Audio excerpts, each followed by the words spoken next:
Hello, friends, and welcome back to r/ProRevenge. Let's start our video with a story about a horrible neighbor and a dispute over territory. But before we begin, don't forget to subscribe to our channel if you're new here and turn on notifications so you don't miss a new video every single day. Here we go. Crazy neighbor and their fence. To start off, my neighbors had their house built years before ours. Their backyard is facing our front yard, and during construction, they'd complain about every little thing and try and stop production. Now, when we moved in, which was a year ago, she called bylaw on us for very petty things. Like how our driveway isn't a two-car driveway. It is. Rocks on our boulevard that she said were construction material. She complained about the rocks on our front yard, stuff like that. So my house needs to be wheelchair accessible. The organization that built our house was paying for a lift to be installed, while she complained that she didn't get one. Mind you, she's not disabled, nor her husband. My dad is. He has MS, so he needs a lift for when he gets his wheelchair. She decides to make a big stink when the people come to install it. She's hanging on and assaulting the workers. We called the police and everything, but the guy didn't want to press charges. To make that story better, she called the company and said he assaulted her. But on to the big part of the story.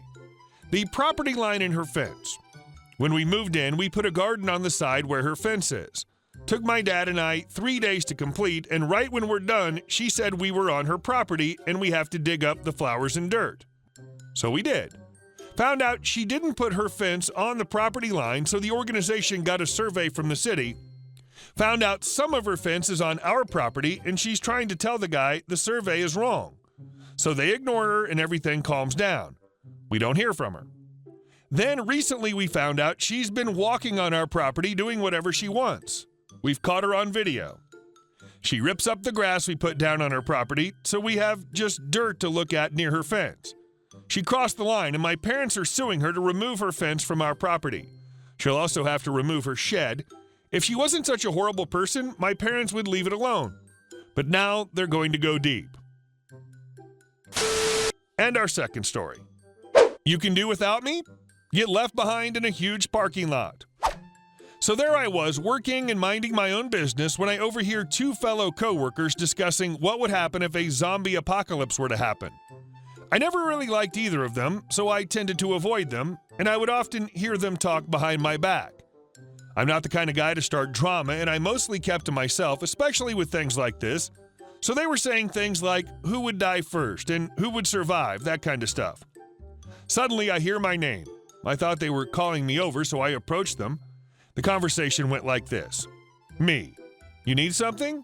Dip crap. No, we're just talking about what would happen if a zombie apocalypse were to break out. Buttface leaves at this point, clocked out, and said something about going to a party. Me. Oh, all right. Dip crap. Who do you think would be the first to die? Me. Can't really say. Could be anyone. Things turn out differently in different scenarios. Dip crap. You know those kind of people in movies where they die, but the movie keeps going? Me. Yeah? Dip crap. You'd be one of those people. In other words, we could do just fine without you. I'm not really sure why he said that, and I'm going to be honest, that kind of caught me off guard. Me. Haha. All right, man, I'll remember that. As the night progresses, the kitchen closes, and Dip crap, our manager, and I are the last to leave. I just finished cleaning my station at the kitchen and was ready to clock out. Dip crap worked behind the bar, and he just finished cleaning as well. It's midnight at this point, and every store in the plaza that our restaurant is located at is closed. Our manager walks us to the entrance and locks up once we step out and heads towards the rear exit of the restaurant near the alley where he parked his car and takes off, leaving only me and Dip crap in a vast empty parking lot. I get in my truck and turn it on, put it in reverse. As I put it in drive, I see Dip crap running towards me, so I roll my window down. Dip crap. Hey man, my car's low on battery and won't start. Can you give me a jump? Me. Nah, I'll pass. Besides, you can do without me.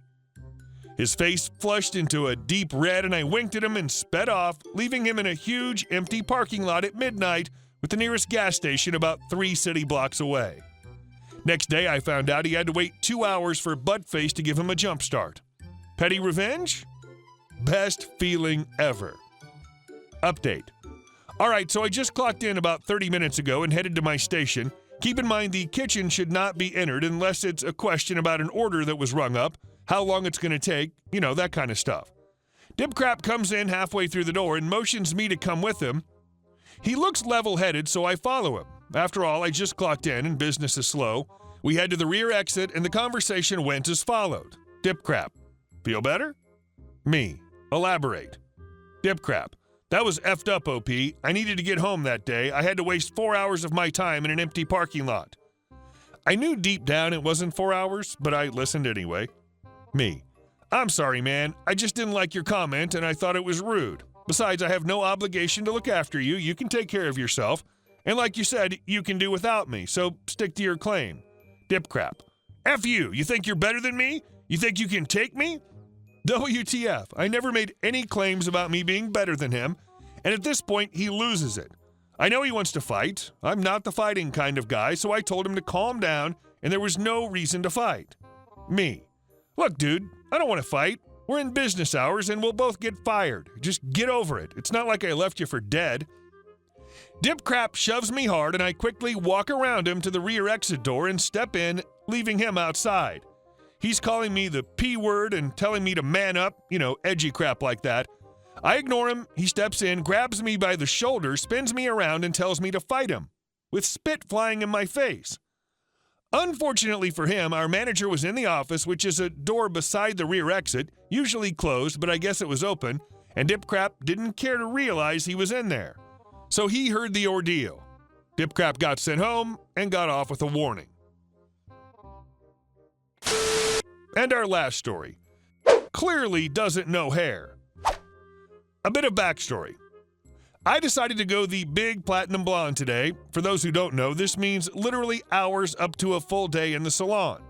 Because the stylist doesn't want to waste time while I'm processing, bleaching, they'll get other appointments to do alongside me. Normally this isn't a problem and is standard practice.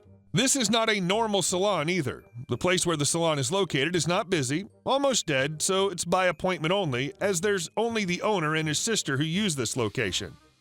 Also, the owners come from a very strict Asian family who immigrated legally from South Korea, but they've maintained a slight accent.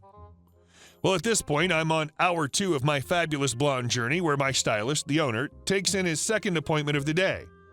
Around this time, my hair needs to be rinsed and processed again before he can see her, so the owner's sister takes her back and begins to listen to what she would like. Let's have the new customer be MM for manager's mom, since her hair screamed, "I need to speak with your manager," and the owner's sister is OS and the owner is O. OS: what would you like done today? We didn't quite get a chance to hear from you, as you said you just wanted a quick appointment and weren't clear on the line with what you wanted. MM: I thought I was clear. Perhaps you didn't understand me. I want a dark cherry color all over with magenta strips along my face.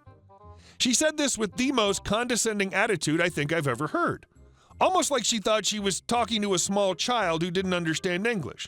Basically, slower and louder. OS: well, I can't promise anything, but owner should be able to help today. I can only assume she asked so she could block out the time, and I'm guessing they had quite the conversation beforehand. Well, it was time for me to process again. Yay, blonde. So I sat next to her in my seat, reading Reddit as I waited for my turn. The owner begins her consultation, and this is how it went. Oh, so I overheard you wanted to add some color today? MM: yes, I want a dark cherry color with magenta stripes. And I don't have a lot of time, so can you please just slap the color on? Oh, of course I can do this. However, bleaching requires me to... I said color, no bleach. I'm sorry, ma'am, but we'll need to bleach your hair in order to get the magenta color to... I don't have time for bleach. They continued this for a little until MM decided she knew more and told him, the owner, that she knew the owner, and he always did her hair with no bleach. All right, ma'am, how would you like me to do your hair? Please be exact so I can follow it to the letter. He reaches and pulled out a small pad and pen. I want you to mix the color and put it in. Do I have to do your job for you? All right, ma'am. So I am doing what exactly? I want you to add cherry red into developer, mix it, and apply it to my whole head. But these 2 strips, as she's saying this, she's tugging 2 strips along her jawline. Then just add the magenta color to these strips. Is there someone else I can talk to who understands and can translate? No need, I understood. I'll do exactly that. So that's exactly what he did. showing her every step and required her approval for each thing. Okay, so you want this developer, right? And I just mix it? Okay, and just add this color directly to your hair without any mixing? Okay. The cherry red turned her hair into a reddish brown, which is what she wanted. However, the magenta color did not look any different than the color she had before. So no magenta. The color must have washed out.